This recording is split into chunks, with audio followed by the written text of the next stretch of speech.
j'ai l'impression que l'inscription dans les sports organisés, ça implique certains coûts. Oui. Puis des fois, le sport communautaire, c'est super accessible, puis il y a des belles pratiques et tout. Il y a des sports plus chers que d'autres, etc.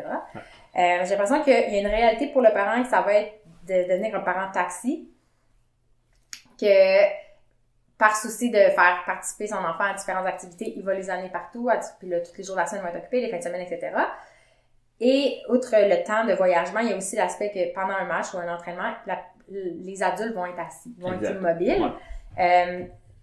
Puis mon ancienne partenaire Priscilla, avec qui on a parti le projet, elle avait choisi délibérément de désinscrire son garçon du soccer parce qu'elle voulait pas être immobile 1 heure, puis elle voyait d'autres parents que tu sais, la plupart des gens, le réflexe c'est d'aller sur un cellulaire, puis elle trouvait que pour elle, ça lui faisait pas non plus vivre une expérience. Fait que je pense que le parent peut aussi réfléchir à ça. Ouais. Est-ce que c'est un dilemme que tu perçois, toi, dans tes organisations sportives? Je sais pas si c'est un dilemme par rapport au fait que les gens vont inscrire ou pas leurs enfants dans une discipline sportive. Je pense que c'est plus un concern qu'un dilemme. Tu sais, nous, on est déjà en train de réfléchir sur qu'est-ce qu'on peut faire au-delà de la pratique sportive classique qu'on offre, mettons qu'il y ait le soccer, pour le petit frère, la petite sœur ou le parent. Tu sais, il n'y a rien qu'on aime moins que de voir des gens sur leur téléphone assis. Il y a 2 volets à ça. Tu sais, de un, si les parents font autre chose pendant ce temps-là puis que les jeunes sont un peu plus libres, des fois, ça peut permettre un peu moins de pression peut-être sur le jeune, puis fait que ça peut. Sans pas observer. Il sent pas observer. Des fois, il va avoir tendance à aller voir ses parents, des choses comme ça, surtout quand ils sont plus jeunes. Mais ça, c'est un petit concern, mais c'est surtout vraiment pour le parent. Tu sais, moi, je me mets exactement dans la même position que ton ancienne collègue, de dire, c'est moi, si je vais reconduire ou je vais déposer mon enfant est-ce que je vais le regarder pendant 1 heure? Peut-être, je sais pas, je suis pas parent, je peux pas parler, mais si j'ai pas, tu sais, je peux le regarder un peu, mais je vais essayer de trouver une autre activité à côté. Fait que là, ce qu'on essaie de faire, c'est de dire, nous, on a un endroit qui est le parc équestre à Blainville où on a accès à un bois ou des choses comme ça. Puis je voyais sur un de vos recommandations d'activité, c'était va dans le bois, puis cette journée-là, fait une œuvre créative.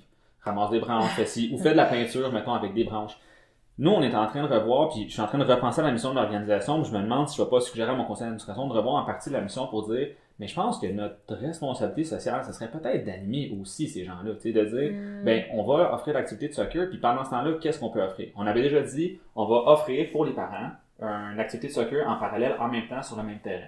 Fait que les gens, ils déposent leur enfant, mettent leurs souliers, puis ils vont faire un cours d'initiation au soccer en même temps qu'ils déposent leur enfant. Fait que ça va être une chose qu'on va tester cet été. Puis après, on se disait, est-ce qu'on pourrait avoir, ou est-ce qu'on pourrait demander à la municipalité de dire, est-ce que ça t'intéresse d'avoir un intervenant de la municipalité qui est là, puis qui va faire de l'animation parce qu'on a 200 personnes, parce que c'est un giga terrain qu'on a tous les jeunes. Est-ce que ça t'intéresse cette semaine-là qu'il y a un intervenant qui vienne, qui va faire une activité de nature avec les familles, puis on le publicise. Des fois, on va demander à Cardio Plein Air qui vient 2 fois. On l'annonce. Ceux qui veulent aller faire une sortie Cardio Plein Air, Cardio Plein Air est là, donc amenez vos affaires puis allez faire du cardio avec ces gens-là. Puis de là, je pense que l'idée d'une association multisport ou une association qui a une vision un peu plus large que juste une discipline sportive permettrait probablement cette flexibilité-là de dire que tu sais, l'objectif, en fait, c'est de faire bouger tout le monde. C'est qu'il y ait du mouvement partout, puis qu'il y ait le moins la mission de l'organisation pourrait être ça, de dire faut qu'il y ait le moins de gens inactifs possible pendant que les activités sont données. Tu sais.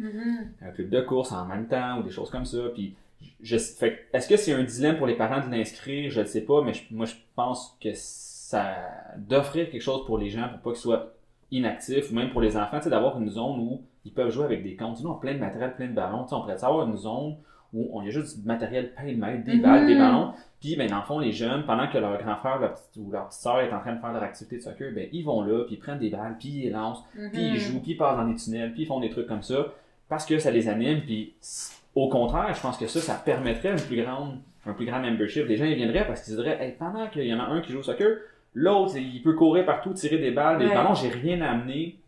Moi, pendant ce temps-là, je suis capable de faire autre chose. Où je peux jouer avec, où je peux relaxer, où je peux lire, où je peux aller faire une sortie dans le bois, où je peux aller avec Cardio Plein Air. Tu sais, dépendant des besoins de chacun. Puis l'idée, c'est vraiment de faire bouger. Tu sais, il n'y a rien de plus plate qu'un parent. Puis je me mets à la place des parents, ça doit être horrible d'aller dropper un enfant, courir à l'autre parc, aller le déposer, revenir chercher l'autre. Des fois, on en a, on parle tout le temps avec des parents. Ils disent, mais là, ce soir, j'ai elle qui a du futsal, j'ai elle qui a du soccer, faut que j'aille là-bas. Puis, tu sais, moi-même, je manque de temps dans ma vie, j'ai pas d'enfants, fait que je sais pas comment ils font, mais j'ai une incroyable reconnaissance pour ces gens-là qui prennent le temps pour leurs enfants de faire ça, puis je me dis, il y a sûrement moyen de faire mieux. je peux pas croire que, mettons, on peut pas organiser du soccer par quartier puis pas par point central. Il y a pas, tu sais, on pourrait-tu avoir dans nos ligues locales, ben, au lieu de faire nos équipes par âge, on peut les faire par quartier. Tu sais, ça pourrait être intéressant. Comme ça, la pratique, si c'est une équipe qui est faite avec ce quartier-là, ben, pour les jeunes qui n'ont pas vraiment de classement, est-ce qu'on pourrait le faire là? Comme ça leur permettrait d'avoir peut-être un lieu de pratique près de leur maison. Fait que tout le monde pourrait venir en vélo ou à pied parce que c'est à peut-être 3-4 minutes de la maison parce que les municipalités souvent ont construit des infrastructures et c'est très populaire à un moment donné. Au lieu de centraliser, ils ont décentralisé puis ont fait des parcs un peu partout. Puis on voit un avantage à centraliser les activités parce que pour nous, on a tout le matériel à la même place, c'est plus facile. Mais après, tu vois, il y a peut-être une réflexion là-dessus à avoir en disant, mais peut-être chez les plus jeunes, ceux qui sont pas aguerris dans la discipline puis qui ont pas, tu sais, comme une volonté de venir faire cette activité-là, puis c'est plus l'initiation, mais ça peut peut-être être plus des pôles par quartier. Je sais qu'il y a déjà des villes qui le font puis tout ça. Fait que, est-ce que de repenser cette approche-là, ça pourrait pas peut-être aider au niveau des parents, mais c'est tout ce qu'on est en train d'évaluer en ce moment. Ça fait plusieurs années, mais c'est fou, tu me dis ça, puis j'ai des frissons parce que ça me fait tellement réaliser la réalité que j'ai vécue. Merci d'être avec nous. Moi, c'est Vincent, je suis normalement derrière la caméra. Si vous voulez faire partie du mouvement et apprendre avec nous comment améliorer le quotidien, venez nous rejoindre dans le Club Renard.